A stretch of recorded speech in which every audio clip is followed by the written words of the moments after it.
Hello, I am Jess, And I'm Eli. and this is Salem Ray. Someone is setting off fireworks, and it's scaring her, so this is how she's been most of the night. But we are the Unstable Unstable Gables. Gables. Oh, that's what we say, Salem. She's very unamused with us. So, we are going to be talking about infertility and then doing a tour of the boys' nursery. So, if this is like a sensitive subject for you, this is kind of like your trigger warning. Salem is ready to be put down now. Just maybe don't watch this video. And if you want to watch the infertility part of it and not the nursery part of it, there's going to be like a little break in between. So, yeah, so if that's what you want to do. All right, well, do you want to just dive on in? Let's do it. Alrighty.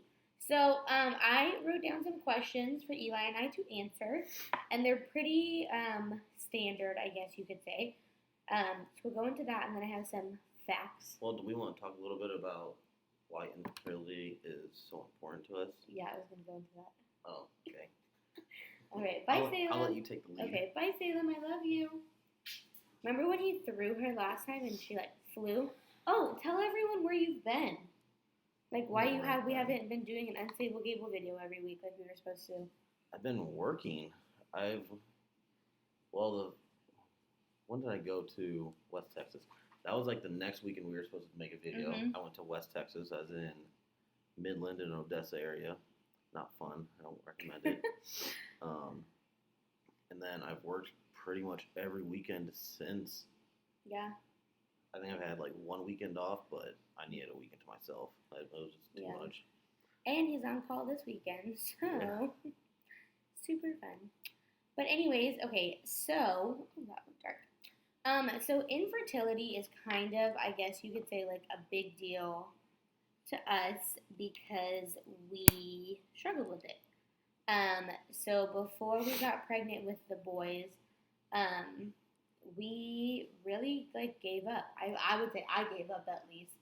I think you did too. We kind of, I feel like it was the week before we got pregnant. We had a conversation and we were like, hey, if we don't get pregnant, we're okay. Well, I mean, we've been talking about that. We've been having that conversation for years. Yeah. But I think it was like a week or two before we actually found out we were pregnant. Yeah. That we really came to terms with it. Yeah. And we were really okay with it. Because we didn't want to go the science route. So we didn't want to do IVF or have to do infertility treatments to get pregnant. It was kind of just well, if we can't get pregnant naturally, then so be it. Just because I've always wanted to adopt, and I know you just say yes to what I want to do usually. Yes, ma'am. So we wanted to adopt, basically, just because there's so many kids out there who need loving homes and stuff. So I was kind of under the impression if we couldn't have babies naturally, that we would just adopt or just be the really cool aunt and uncle, and I was stoked about that too. But yeah, and to go with what we were saying about adopting, I mean, the adoption system and foster care system is so messed up and so flawed that we figured if we couldn't have a kid of our own, the least we could do to try helping it a little bit is take one or two of them and raise them and give them a better life. I know it might be a little naive of us to think it's that easy, but that was what our goal was. Yeah.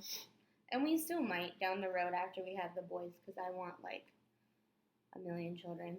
And Eli just goes along with what I say. So happy wife, happy life. If after we have these boys, who knows? So yeah, we struggled with infertility for a long time and did testing and everything.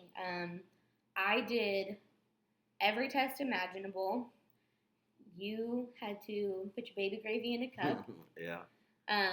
So that was really fun. Yeah, and literally they couldn't find anything wrong with us.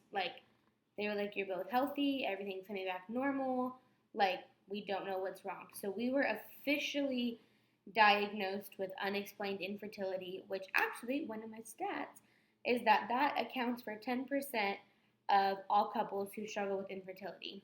So we were one of the lucky few, I guess you could say. So, do you have anything to add before we dive on into the question? I had something I wanted to say, but I don't remember. So I'm sorry. It's all right.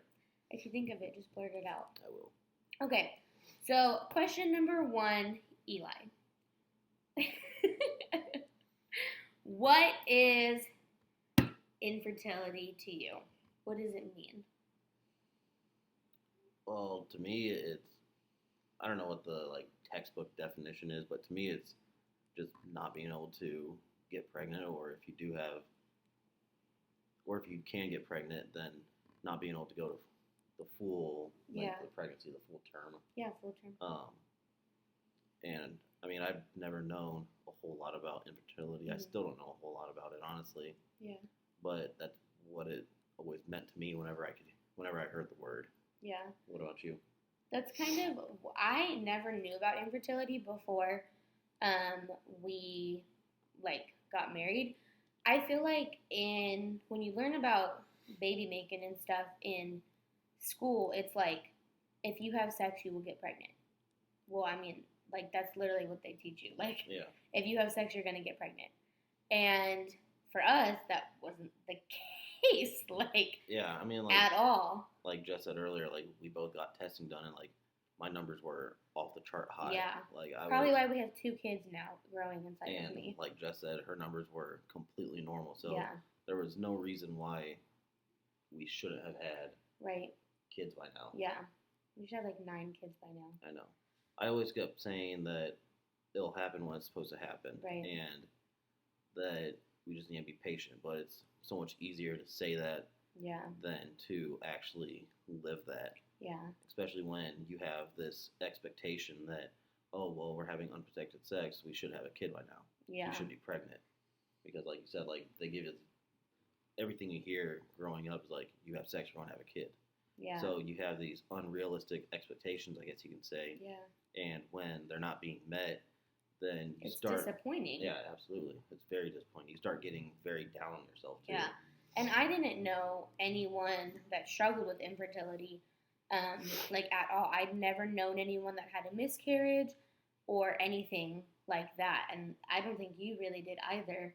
No. And then after because we've had a few miscarriages, and then all of a sudden people that I've known my whole entire life, some of my aunties, your mom's best friends kind of thing and stuff, were oh yeah, we had multiple miscarriages, or we had miscarriages too. And I'm why was this never talked about? I definitely feel like it's something I want to talk to our boys about, of hey, this is a possibility kind of thing. Mm-hmm. But yeah, so I don't know why it's not talked about either. It's not, it's not like there's a negative stigma to it, but for some reason it's so taboo. And I don't know if it's just embarrassing for people, the individual or the couple, because they feel like a failure or what, but I feel like that's something that needs to be talked about more. Absolutely. Because it's definitely a lot more common than people realize. Yeah. So that kind of answered a couple of my questions, so I'll just dive to the next one. Okay, so what was infertility like for you as a man specifically? For me as a man, I think it was more of just being there for you. Mm-hmm. Because, I mean, let's be honest, I don't do really any of the work when it comes to the pregnancy. Yeah, you've done nothing. But, literally. But you put the cribs together. But to see, the emotional toll it took on you, especially, those late nights when I'd come home from work, and I'd see you, crying in the bathroom and, just wanting to give up in life, just wanting to, not even try and, not care, I could see how much hurt was in your eyes, and I could see what it was doing to you, and I think that's what was the hardest part on me, was just having to not constantly be there for you, because that sounds bad, but constantly be there for you. Well, and it's nothing you can fix. Yeah, and it's emotionally draining for me, trying to be the strong one for you and for me. And for me, yeah. Yeah. Oh, sorry, I put you through all that. Sorry. Yeah, I think that definitely is like how it is for a lot of men too, especially when like nothing was wrong with either one of us. It's not like I could be mad at you, Mm-hmm. or not mad because that's a big word, but like I couldn't Right. be like, oh, it's your fault, and you couldn't be like, well, it's your fault, kind of thing. Right. It was just like what's going on that is causing such a big issue. Is that, would you say that was like the hardest part of it too for you? It was just like, Definitely the emotional toll. yeah. Yeah. I think too what was hard is we were just in such a bad place in life, just being honest, Mm-hmm. that we were nowhere ready to be parents. No. Not that I don't think we're ready now necessarily, but well, and I think that we were in we were in a low place in life. Yeah. For sure. And I don't know, we never really talked about it, but I think both of us in the back of our minds thought if we had a kid, it would make things better. Yeah, absolutely. But I mean, looking back at it now, for me at least, I know it would have made things 100 times worse. It would have for sure ruined us. Yeah, the stress and stuff and all that. But I've also heard before that a pregnancy doesn't really affect a man like it does a female, because I mean, you're the one carrying these children. Mm-hmm. Like, you have a connection with them automatically. Right. I don't really develop that connection with them until you see them born. Yeah. I mean, like, I definitely love them already, and I talk to them and hold them and touch them all the time. But and they don't move when he touches them. But the connection that I have with Waylon and Ryan already is not like what you have, you know? Yeah. So, I mean, I think that's another hard part for me, is like, was trying to understand what you were going through at the same time. Yeah, definitely. Oh, that like really covered it all. Do you have any questions for me? Well, what would you say is the hardest part about it? I think as a woman, it's just like, it's disappointing. You know, you go on social media and everyone's pregnant. Like, literally, I don't know how many times I would text you and be like, guess who's pregnant? Yeah. And it's like, what the hell? Like, and it sounds bad, but like, just being honest, you see people and you're like, why in the actual hell did God give you a baby? You know? Or why did God give you multiple babies? Yeah, or like, what is going on? I just want one. I just wanted one baby to love, you know? And you'd see things and be like, what the heck? Like, why is so-and-so pregnant again? Or what's going on? And it makes you, like, resentful. And it would be hard for me to, like, get on social media or, like, things like that. And then I think, too, it sounds silly, but, like, there's, like, names that I've always wanted. We were talking about this today. Like, always wanted to name my kids that were used. So now, like, you know, it's hard because you hear, oh, so-and-so had a baby, and you're like, no, that's awesome for you. Like, not really, but it is awesome for you. And then you hear the name, and you're like, oh, like, now I can't use that name because it's your name, you know? Right. So that's hard, too. And then, like, you know, when we did find out we were pregnant, it was like, okay, well, let's go through all the names that we can't use, you know? Or oh, this sounds too close to so-and-so's name. So I think that's hard, too. And then it's just, like, people don't know what to say. So people would say, like, oh, just pray about it. Or, oh, stop trying. Or, oh, this and that. And I'm like, we prayed about it. We stopped trying. People would be like, just get drunk. We were drunk all the time. Like, we should have had 1 million children, you know? Like, we drank really often. Like, we would do the deed, you know, and, like, carefree, and, like, it would never happen, and people would just be like, they don't know what to say. So I think that would just make it hard for me, is like, no one really understands it until you're going through it, kind of thing. Right. So, yeah, absolutely. That's something that I think is the hardest part for me. But luckily, a lot of our friends had kids that I feel like we got to love on, you know, like, and we got to experience, like, not being a mom and dad, but just, like, being around a lot of kids and stuff, and, like, got to love on all the little munchkins around us. Yeah, absolutely. And that helped. It definitely isn't the real thing, obviously. Yeah. But it helped fill a little bit of that void. Yeah, absolutely. Well, Should I even give you stats? I don't know. Should I? What else? What other questions do we have? That was it. You encompassed them all. You're very vocal tonight. I'm sorry. This is the most I've got out of him all day. He's been sassy all day. Well, okay, so I guess a couple of these statistics, I think they're pretty interesting. So, according to the United States Department of Health and Human Services, out of 100 U.S. couples, 12 to 13 struggle with becoming pregnant. So, think of 100 couples more than a tenth of them are struggling with getting pregnant. The fertilityanswers.com says 1 in 8 couples, and that's the pretty big billboard, I guess you could say, is every 1 in 8 struggle with getting pregnant.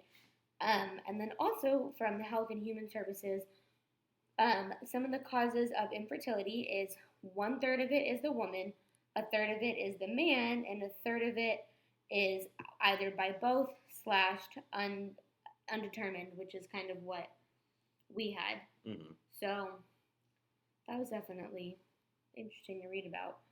Just because, everyone we knew would, literally have sex one time and get pregnant. And we're like, what the hell are you guys doing? I drank teas. I rubbed oils on me. I would be we had to do it in this position. I'd put my legs up. It's this time of the month. It's this time of the day. I'd be oh, my temperature is this hot. Let's go. It didn't even feel romantic. There was a point in time where it was just so scheduled and so planned out that it wasn't even enjoyable. Yeah. It was gosh, we gotta do it again. Yeah.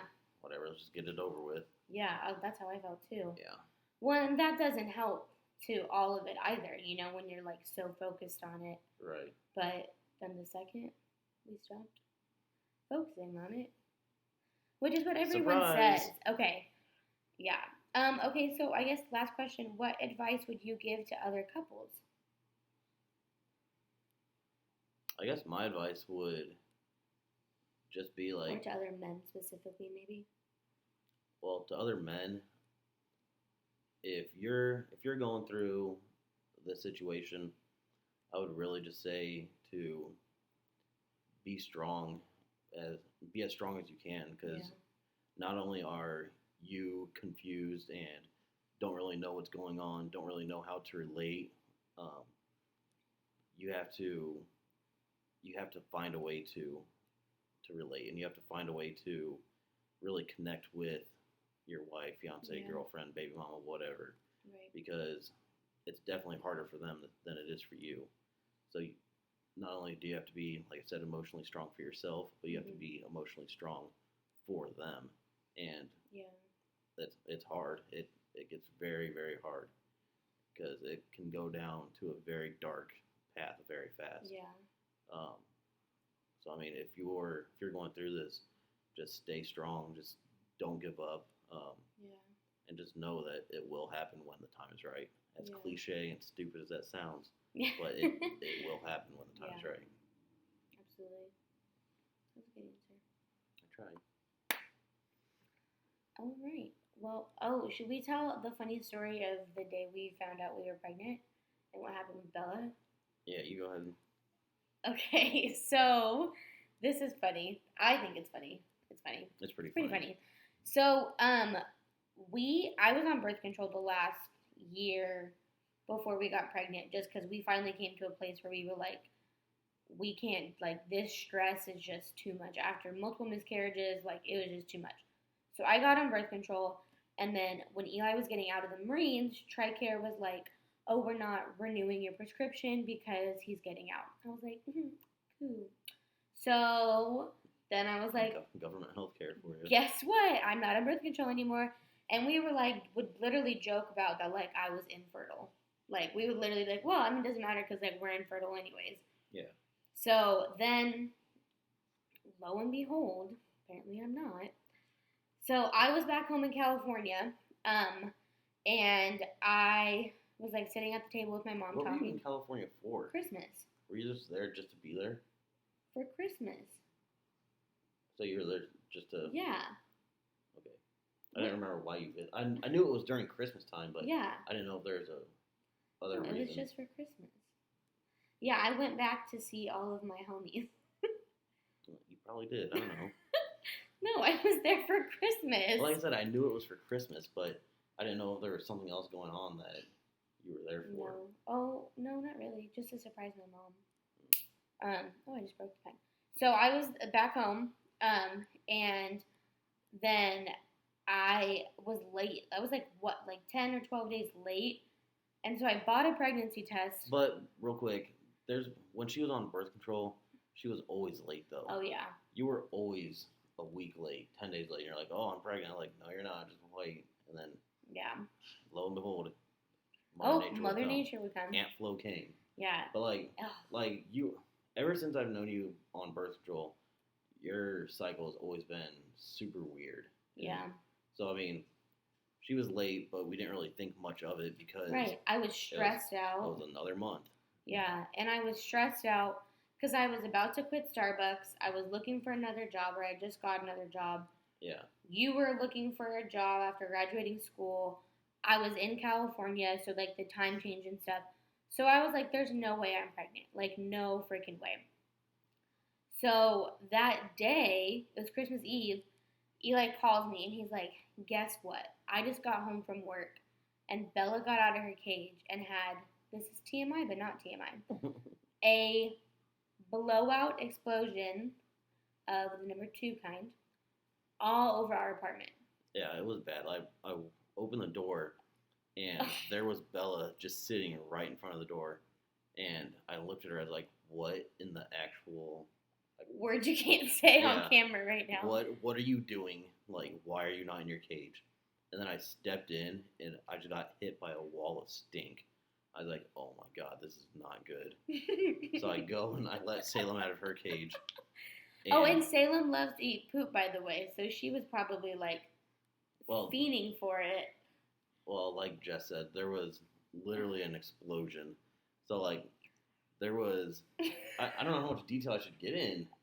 It was everywhere. I mean, they're adults. It was literally everywhere. Like, on the wall behind her cage, on the curtain, or not the curtains, on the blinds. There was we had to throw away our rug. Yeah, we had to throw away. I had to throw away the rug because it was all over the rug. It was bad. Like, so I immediately took them outside, let them go do their business, come inside, start cleaning it. And I called Jess and I FaceTimed her, and I just showed her all of it. I was like, so happy I was not home. I was like, this is ridiculous. We are. I don't even care if we're never having kids again. Like, I do not want kids after this. Like, so literally, and I was like, oh my god, you'd like, yeah, absolutely not. Like, kids are gross. They stink. Like, no. They poop everywhere. Yeah, they poop. Yeah. So I was like, yeah, no, we're never having kids.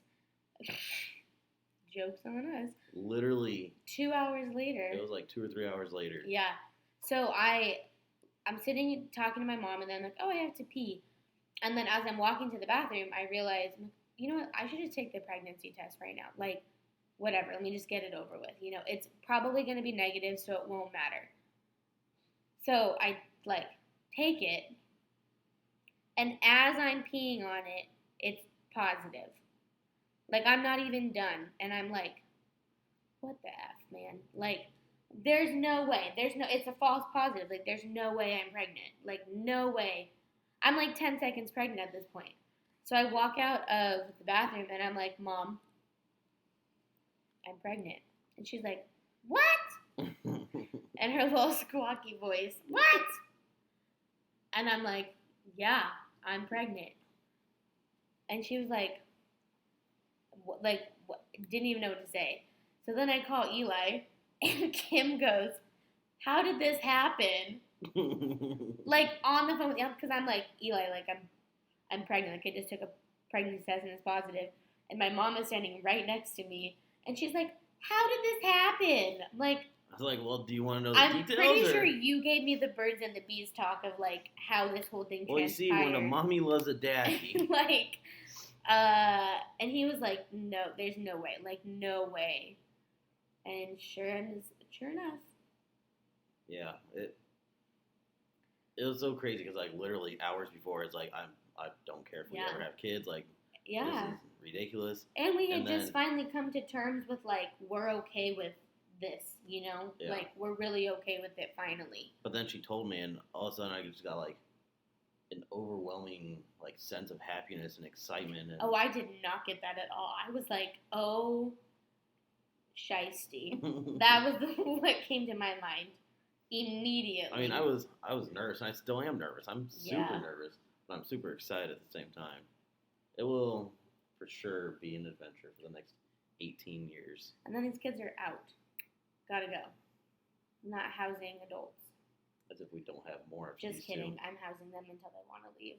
They can stay with us forever. No, they can't. Yes. Waylon, Ryan, if you're watching this, you can't stay forever. Yes, you can. You guys can literally stay as long as you want, forever and ever and ever.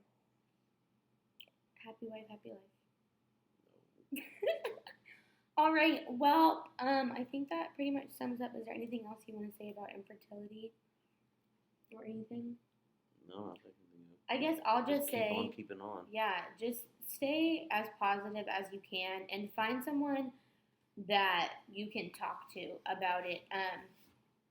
You know, whether it's a counselor, a therapist, someone you meet online. I joined a lot of like support groups on Facebook, and that really helped. But it's also really sad because every day it's just like posts about like another miscarriage or another like, oh, I'm not pregnant again and stuff. So that makes it hard too. But just try to like find someone. And if you ever do need like people to talk to, we are always here for you. Even if you don't know Eli. If your husband is like, if you guys are going through this and your husband needs a man or whatever, Eli has ample amount of time during his day to talk to people. So, and I won't have time here soon, but, you know, still, I obviously would make time if, you know, people really need to talk. So, definitely just stay positive and get dogs. They help. Yeah. Until they poop all over your house. I wanted a cat, but... Not a cat person.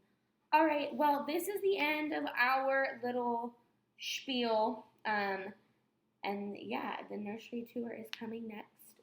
If anyone is logging off right now, have a great rest of your day. Yeah, and enjoy your 4th of July weekend. And yeah. Anything else? No, just like, share, comment, subscribe. Oh my gosh. Love you all. Thank you.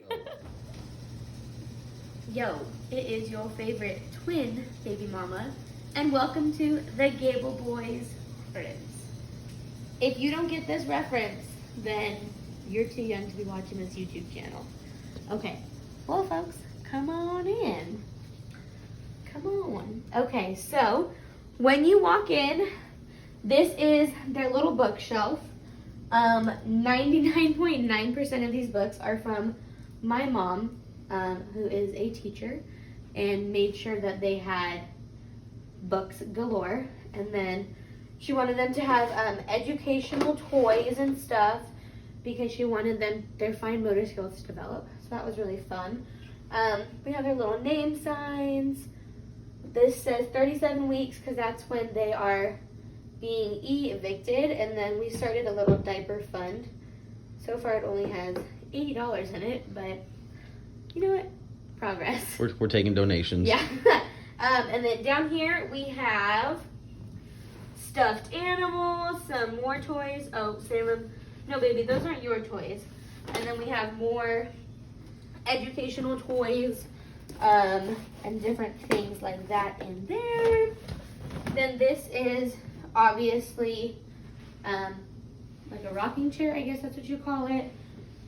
And then we have swaddle blankets. This is a cool pillow.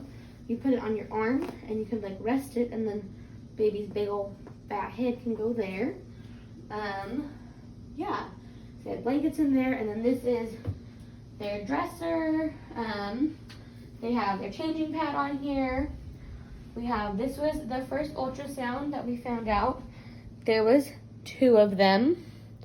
2 little gremlin babies. And then obviously me and Eli when I was really skinny and pretty many moons ago. Baby stuff, their humidifier / diffuser. And then in here we just have like diapers, wipes, all that jazz. Then they have their socks, bathing suits, sunglasses, What's down here? Oh, all of their like thicker winter little outfits. In here we have gowns and swaddles, and a lot of stuff too is packed in the diaper bag to go to the hospital already. Shorts galore, and then down here they have pants galore and all that jazz.